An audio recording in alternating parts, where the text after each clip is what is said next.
ভাবুন, আকাশে উঠছে নিঃশব্দ যোদ্ধারা। কোনো শব্দ নেই, নেই কোনো গুলির ধোঁয়া, শুধু নিখুঁত আঘাত। এমন যুদ্ধের প্রস্তুতি নিচ্ছে বাংলাদেশও। চীনের সঙ্গে হাতে হাত মিলিয়ে তৈরি হচ্ছে ড্রোন কারখানা, যেখানে গড়ে উঠবে আকাশের নতুন রণযান। বিশ্বজুড়ে এখন চলছে গেম অফ ড্রোনস। শক্তিশালী দেশগুলো একে একে তৈরি করছে নানা সক্ষমতার ড্রোন যুদ্ধ। কেউ নজরদারির জন্য, কেউ আক্রমণের জন্য। প্রতিটি মডেলই নতুনভাবে পাল্টে দিচ্ছে যুদ্ধক্ষেত্রের সমীকরণ।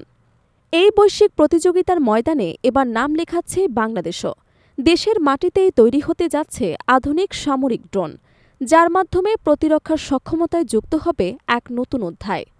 চীনের সঙ্গে যৌথ উদ্যোগে ড্রোন উৎপাদন কারখানা স্থাপন করতে যাচ্ছে বাংলাদেশ বিমান বাহিনী। প্রযুক্তি হস্তান্তর চুক্তির আওতায় এই প্রকল্প বাস্তবায়ন হচ্ছে।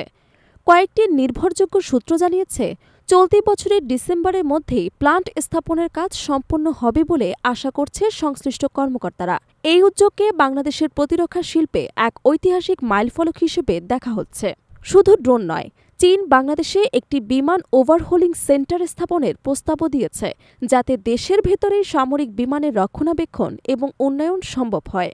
জানা গেছে, গত সেপ্টেম্বরে বাংলাদেশ বিনিয়োগ উন্নয়ন কর্তৃপক্ষ এর নির্বাহী চেয়ারম্যান চৌধুরী আশিক মাহমুদ বিন হারুনের সভাপতিত্বে অনুষ্ঠিত একটি গুরুত্বপূর্ণ বৈঠকে এই প্রস্তাবগুলো নিয়ে আলোচনা হয়। বৈঠকের কার্যবিবরণীতে উল্লেখ ছিল, বিশেষায়িত ডিফেন্স ইকোনমিক জোন গঠনের পরিকল্পনা করা হচ্ছে, যেখানে সরকারি, বেসরকারি এবং বিদেশি বিনিয়োগের মাধ্যমে সামরিক এবং আধাসামরিক বাহিনীর প্রয়োজনীয় সরঞ্জাম দেশীয়ভাবে উৎপাদন করা হবে।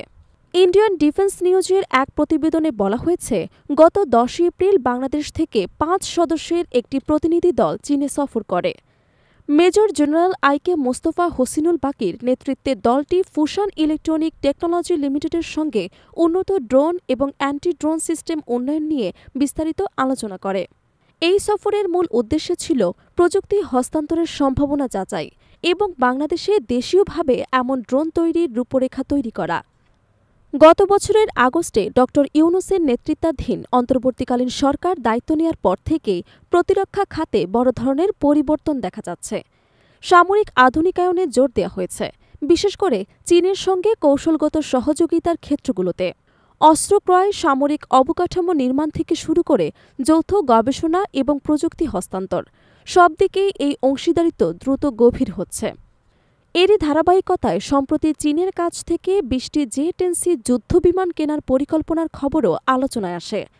আর তার পরপরই ঘোষণা আসে ড্রোন কারখানা স্থাপনের, যা নিঃসন্দেহে বাংলাদেশের আকাশ প্রতিরক্ষায় এক যুগান্তকারী পদক্ষেপ। বিশ্লেষকরা বলছেন, আধুনিক যুদ্ধে ড্রোনই এখন অন্যতম গেম চেঞ্জার। যে দেশ এই প্রযুক্তির সর্বোচ্চ ব্যবহার করতে পারে, সেই যুদ্ধক্ষেত্রে প্রাধান্য পায়। বিশ্বের বিভিন্ন দেশ যখন আকাশে আধিপত্য বিস্তারের প্রতিযোগিতায় মেতেছে, তখন বাংলাদেশও এবার প্রবেশ করছে সেই উচ্চ প্রযুক্তির অঙ্গনে।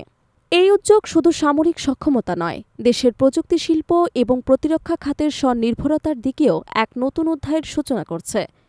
আকাশে বাংলাদেশের উপস্থিতি এবার আরও দৃঢ় এবং আধুনিক, আরও কৌশলগত হয়ে উঠেছে।